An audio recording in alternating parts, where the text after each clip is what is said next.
Hi, Professor. Thank you for taking time to watch my video. I had to make the video because I had a recording today.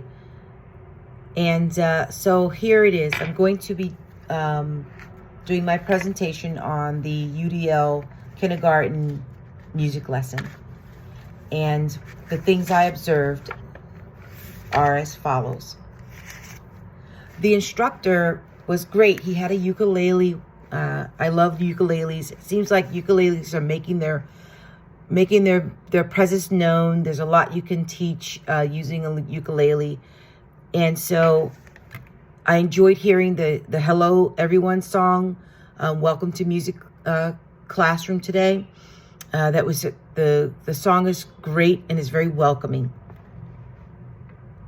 I also noticed that the instructor had them not just sing the song and then go on to the rest of the lesson, but really stretched it with different ways that you can sing a song, different paces and cadences.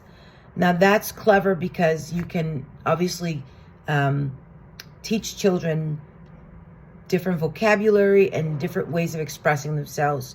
So really digging deeper into a concept. So he switched it up with having the students sing a slow pace, a fast pace, a low pace, and a quiet pace. And then he transitioned to using their musical voices with the hello.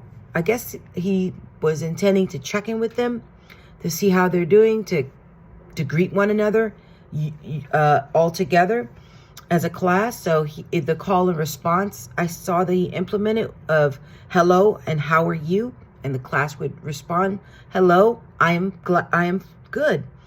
And I haven't seen that in a while, but I enjoy whenever I get to see a teacher do something like that. I believe these students followed the directions quite well. There weren't too many moments of redirecting the students altogether, but I felt like this particular lesson was about following directions, because there were a lot of directions given through the entire lesson. So the instructor wanted the children, the objective was to use their instruments to imitate animal sounds that you hear at an aquarium. The animals that are in an aquarium.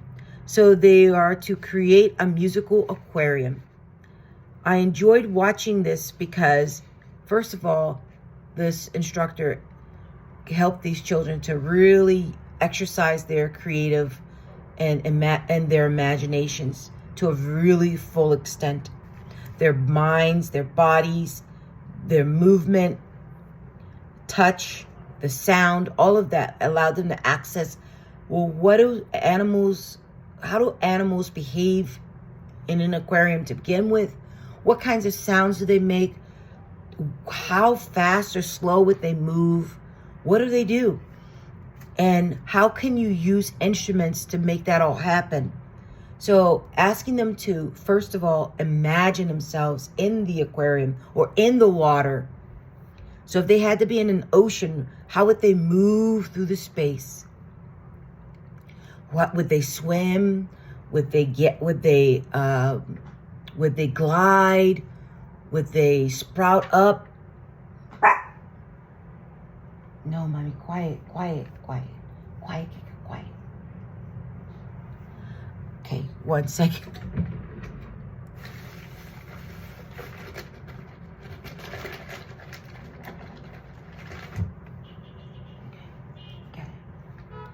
Okay, so how would they move through the space? He wanted them to really think about the types of animals and picture one of the animals. Picture the animals and what they would do, how they move. Like I said, slow, fast.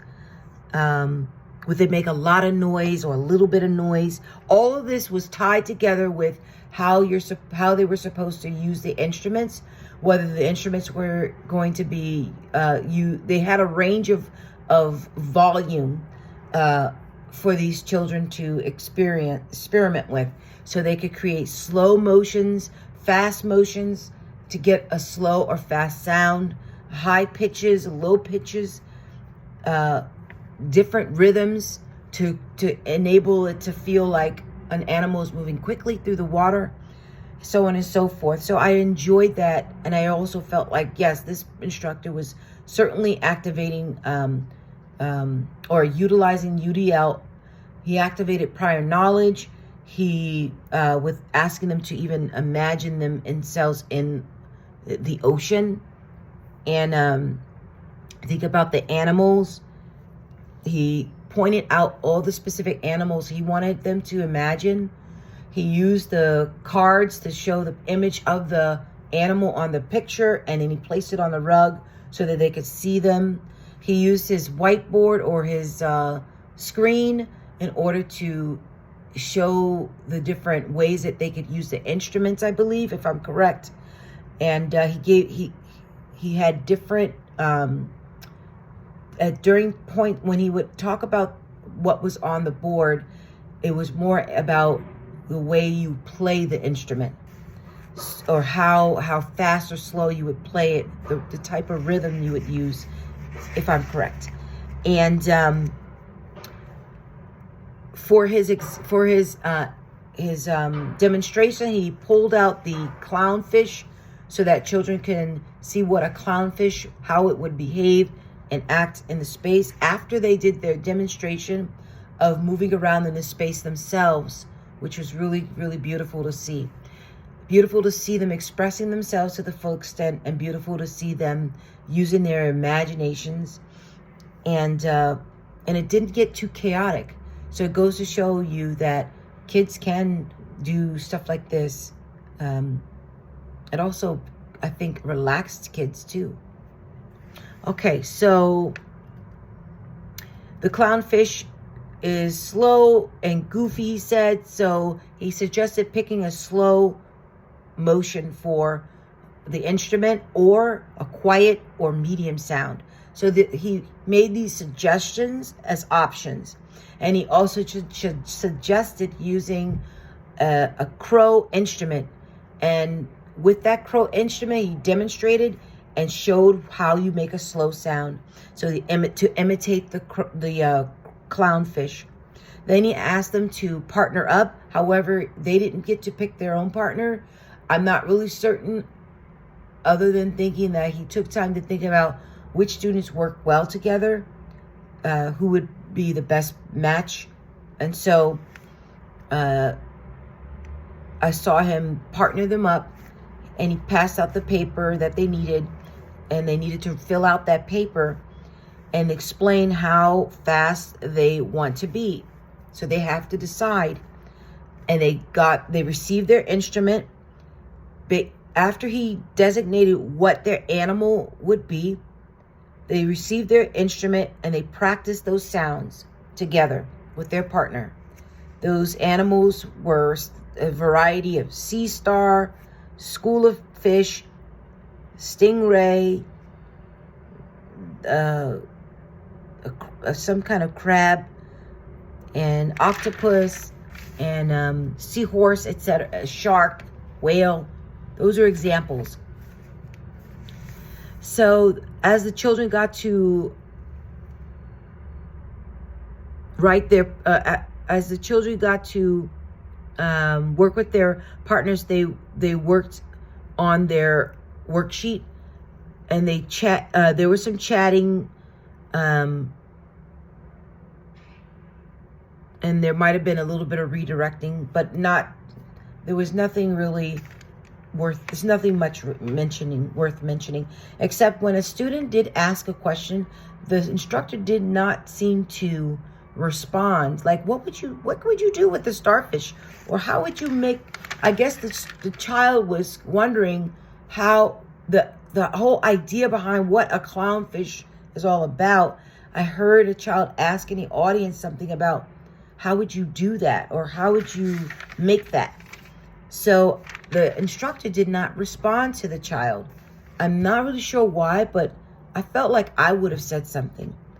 And I saw that this instructor didn't notice one child was taking his shirt off to adjust him, whether his temperature was too hot or what, but he was simply adjusting his shirt.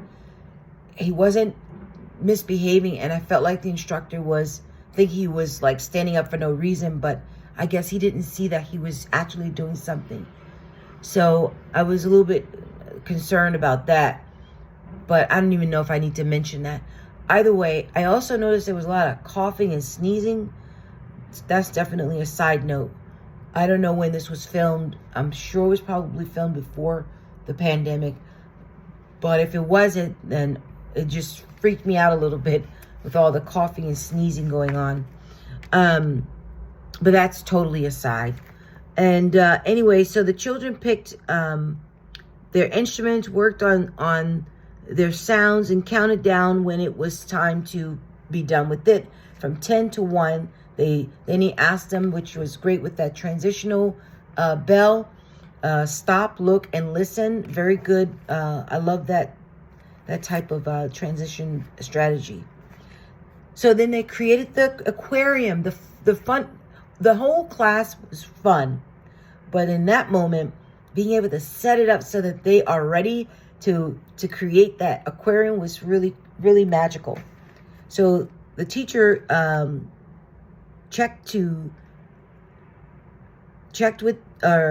made sure that they were ready to start the process of